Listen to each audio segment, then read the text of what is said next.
Hello ladies and gentlemen, Ghost here, back with some more Battlefield 5. So today we've got a bit of a juicy one. A user over on the Battlefield 5 subreddit by the name of Temporal has done some digging into the Battlefield 5 game files and found a map that seems to be called the Pacific Ocean.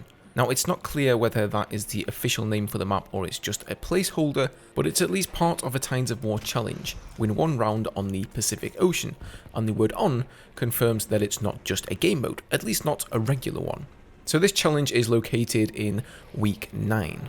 And since we can only see the first 7 weeks of Tides of War challenges, it's entirely possible that this map could be releasing around the week 8 mark. Additionally, he found a few more specific settings in the game files that confirm the map's existence, and amongst them were the respawn time for the following vehicles: amphibious tanks, airplanes, and dinghies. He's also found 2 challenges on the same week which emphasise a possible idea of the map. The first challenge dictates that you kill one enemy whilst in a dinghy motorboat, and the other one is to roadkill one enemy using an airplane. So they sound like they're placing quite a lot of emphasis on naval warfare. Now, do bear in mind whilst we're discussing this is of course complete speculation, and this might be a load of rubbish. But the way I see it, this guy's been right most of the time. He was right about Wake Island, and he was right about Solomon Islands as well, although back then it was just referred to as the jungle map. But I think this could play out in one of 2 ways. The Pacific Ocean could just be a placeholder name, and we might be getting a map with some ground units, some sea units, airplanes, just a regular good old all-round battlefield map. However, it could be that DICE is doing something quite interesting, and the reason that they've called the map the Pacific Ocean is because the map takes place literally there. Maybe they're doing a throwback to the carrier assault mode they had in Battlefield 4, and of course before that they had the Titan mode from Battlefield 2142. Now, if you weren't familiar with these game modes, the way they worked is you had to capture a number of missile silos to assault the enemy carrier or the enemy Titan if you were playing 2142, and once you got down the enemy shields or you did enough damage to the enemy carrier, you could then actually board the enemy carrier, and then you had to destroy it and take it out as a team. Maybe we're even going to see some kind of air superiority game mode like we had in Battlefield 4, but happening over the Pacific Ocean. I think that would be pretty cool as well. I don't know, what do you guys think? I think the whole idea could be quite cool.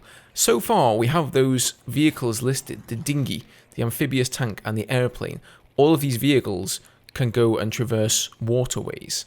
Imagine if we actually got usable destroyers or carriers in the game. I think that's a bit far-fetched. I'm not sure DICE would really bother putting the resources into those at this point of the game's lifespan, but who knows, they do have another 18 months of content to provide, so they could definitely make use of them if they added those sorts of assets into the game at this point.